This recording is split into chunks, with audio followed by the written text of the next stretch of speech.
Plateau. Second map, Selnai Caverns. And the third map, if necessary, is going to be Typhon Peaks once again. Now, Roddy, you're a Protoss player. Yes. How do you feel about that? Like, what is the map pool? Wait, are we going to go to the bracket first? I think we're going to... We'll talk about that in a minute.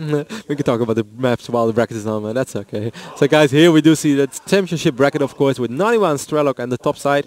That is actually because Naniwa did get seeded, seed 1 for this tournament. So that kind of underlines the statement that he is indeed the favorite for this tournament. Many people see him like that, and yeah, I can only agree.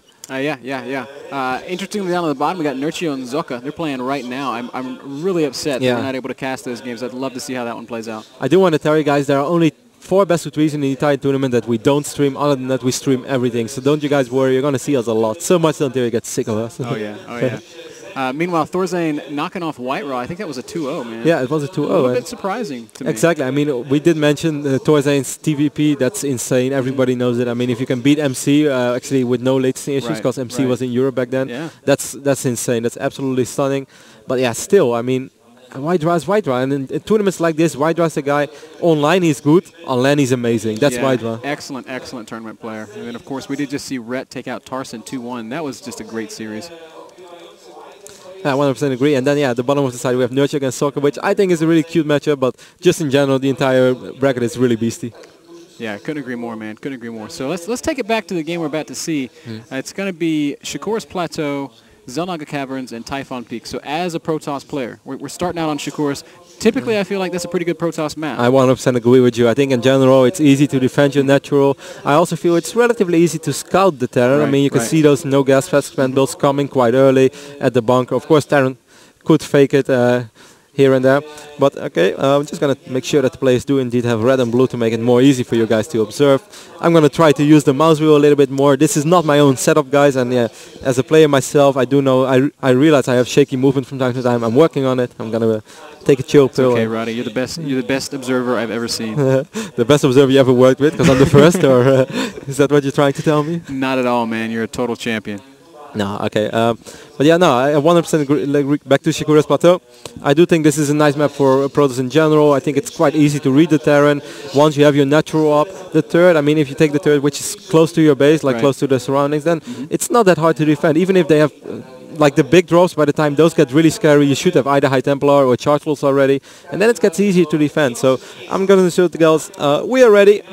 Go. Yes, players are ready, so everyone is ready. I'm going to start the game. We'll always have a small break in between, and then we're going to kick it right off with Naniwa against Thorzane. It's going to be so sick. Nani versus Strelok on the way. Countdown timer is, well, it's expired, so the game is loading up. Do you have a favorite? Do you have a pick to win this set? Yeah, I'd go for Naniwa. I mean, Protoss brother, of course, but no, in general, Strelok is an awesome player, don't get me wrong, but I feel that Naniwa is absolute top-notch Europe right now. Well, guys, don't go anywhere. We'll be right back with game number 1.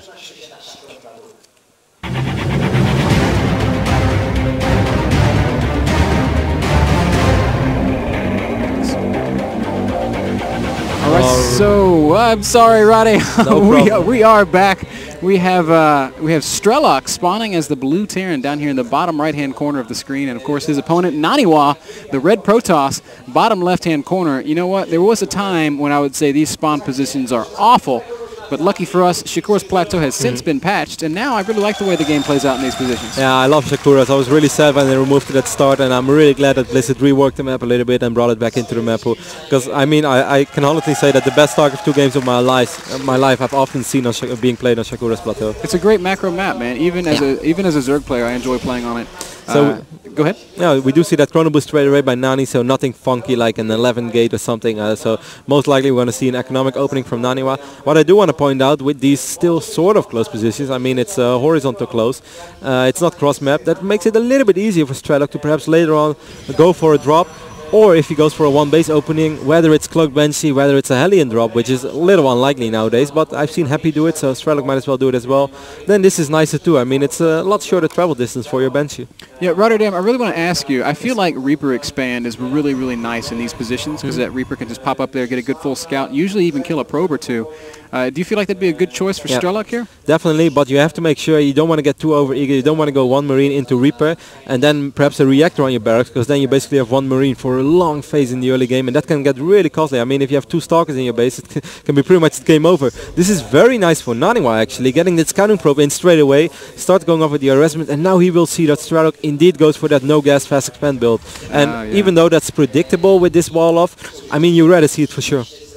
Yeah, I couldn't agree with you more, sir. And look at this. Naniwa just harassing with that probe, going to poke away until his shields get down to 0 and then start to run.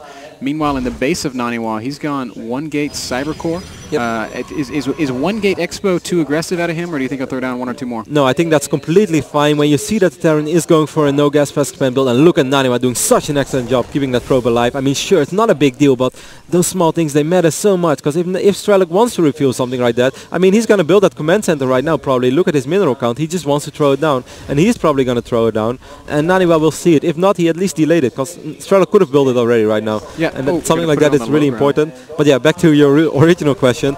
Do you think that he's going for a 1 gate expand, and is it fine? Yeah, I think that's fine. When you see your opponent is going for the no-gas opening, you can definitely pull that off.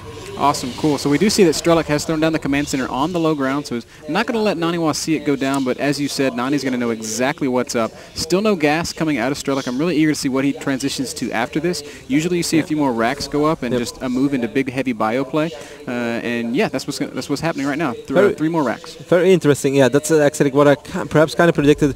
Often you see players just opening up with a lot of Marines, and then with a lot, I mean like a ton of Marines, and then move forward. Of course, the Protoss is going to have a Stalker or 2 on the map, where they start doing some hit and run, get a couple of free shots off. But when the Marine count gets like so big that it starts to become scary, that 1 volley almost drops your Stalker to like 60 or 50 HP. I mean, if you do that twice, you lose your Stalker. And it seems like Strelok is indeed transitioning into that. I'm very, very curious how Naniwa is going to defend this. I mean, we do have the sentry already. 2nd sentry is on its way. But even if you force field and you don't have the additional units to really do some damage against a big Marine count, I really wonder how Naniwa is going to fight it off. Man, look at Strelok just using this high ground to make sure that Stalker can't see anything. He's going to pop right into that bunker, and Naniwa is not going to get to do anything else. So trying to get, I mean, he's basically got some map control with his Stalker, but he's not going to get any additional scouting. He's got no idea what's going on behind this wall. So I mean, he's probably going to tech pretty hard here. Robo already down. Wow, that's very funky by Naniwa here. 2-gate Robo, and this Robo, of course, is not going to get useful anytime soon. I mean, I guess what are we going to see? 1 tech lab is being added to one of these barracks. If Strelok indeed moves out with like that ton of Marines, what I was perhaps predicting, then it actually can get really tricky. I mean, sure, Naniwa is going to have an observer, he's going to see it coming, but he's going to see it coming right on the moment it is actually coming, so that's kind of useless. Well, you know, the observer lets him know what's going on, but I agree, he's going to be hard-pressed to defend this much bio stuff with just gateway units. But it seems like we already have 1 tech lab on the way, with which is researching Stim right now. So I don't think Strelok is going to go head over do with a lot of Marines. He's probably just going to still produce quite a few Marines, but not this sick amount of Marines, which a couple of Terrans on Europe have been playing. And I can guarantee you, man, that's very hard to stop. I mean, you have the Stalkers, you have force fields, but when there are literally like 20 to 25 Marines and you have 5 Protoss units, 1 volley almost kills anything. Strelok playing really safe, throwing out a 2nd bunker at the front, doesn't want to, you know, get punished by like an early 3 or 4 gate attack here, which, you know, it's smart, just making sure that he doesn't put himself behind with a blunder. I got to say, though, it's more of an investment these days than it used to be, as bunkers do, you know, they don't salvage for 100% return anymore. True, we already see 1 probe of 90 now going to the left side of the map. It seems like just a scouting probe according to the rally point, but yeah, let's see. It would be very funky to get such a fast turret. Certainly when you can't know for sure what is going on exactly, we do see that observer right now, which is on the way. But no. And the Ghost Academy being added by Strelok, so it might actually be like an expand into Ghost time push, which can be very successful, but when you play against such strong Protoss players like Naniwa, he is going to have those sentries spread out, and 1 or 2 EMPs is not going to be enough. We're still going to get force field, and this is a push which is a big investment. Oh, we did not see the Ghost Academy as of yet. Am I correct? Yes, I am correct. And that's actually really quite big. Naniwa is going to have to scout that Ghost Academy. That's really, really important.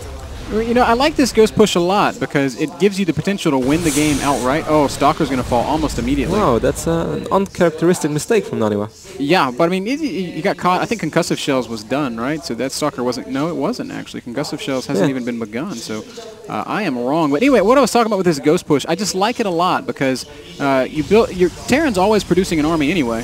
So he's got units that he's steadily building up. So the Ghost push gives him a chance to just win the game. Yep. But even if he doesn't do big damage with it, he can fall back and still be okay. That's true, but nevertheless, it's risky. I mean, Ghost is always a big investment, certainly in this phase of the game. We can see Imba Strelok right now already, of course, going for that 4th refinery, having those 2 refineries from his expand as well. And I mean, that's an investment, because those SCVs, they could have been mining minerals now as well. If we take a look at the income tab, we have 45 SCVs right now against 49 probes. I'd say that's a more than reasonable position for Strelok to be in. As we can see, he's overtaking Naniwa in the mineral count per minute. Yeah, Naniwa adding a lot of gateways. You see his Twilight Council is down. He's not researching Blink or Charge. No, there goes Charge just now starting. +1 armor also on the way. So we're going to see a very gateway-centric playstyle out of Naniwa. Yeah, those armor upgrades, of course, more effective than the attack upgrade when playing against Terran. Those Marines doing so low damage, and if you can get one off that, like 6-5 perhaps with a with a nice Guardian Shield, it's even going to be 2 damage, even though we already see the upgrades kicking in for Strelok. He's going for his first attack upgrade. He's going to definitely